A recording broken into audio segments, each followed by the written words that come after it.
আসসালামু আলাইকুম গাইস, কেমন আছো তোমরা? আশা করি অনেক বেশি ভালো আছো। আজকে আমি দেখাবো চিংড়ি শুটকির ভর্তা। তো প্রথমে আমি কড়াই তেল দিয়ে পেঁয়াজগুলো হালকা করে ভেজে নিব।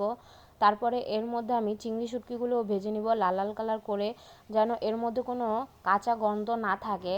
তারপরে আমি অল্প তেল দিয়ে শুকনো মরিচগুলোও ভেজে নিব। এই ভর্তা বানানোর জন্য পেঁয়াজ, শুকনো মরিচ আর চিংড়ি শুটকি থাকলেই চলে।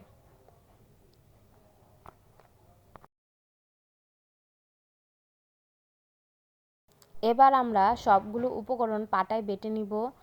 আমি প্রথমে শুকনো মরিচ আর পরিমাণ মতো লবণ দিয়ে ভালো মতন বেটে নিলাম। তারপরে পেঁয়াজগুলোও বেটে নিব। পেঁয়াজগুলো বাটা হয়ে গেলে যে চিংড়ি শুটকিগুলো ভেজে রেখেছিলাম এইগুলোও বেটে নিব। সবগুলো উপকরণ আমি ভালো মতন বেটে নিব।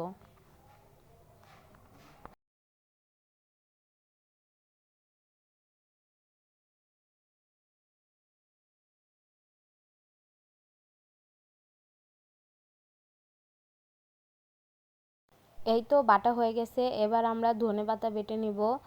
আমি এখানে বিলাতি ধনেপাতা ব্যবহার করছি, আপনারা দেশি ধনেপাতা দিলেও হবে। তো আমি বিলাতি ধনেপাতাগুলো ভালো মতন বেটে নিলাম। এবার চিংড়ি শুটকির সাথে ভালো মতন মিক্স করে নিব। আমার শুটকির ভর্তা ডান। আমার শুটকির ভর্তা হয়ে গেছে। এই তো ছিল আজকের ভিডিও। ভালো লাগলে লাইক করে দিও। আল্লাহ হাফেজ।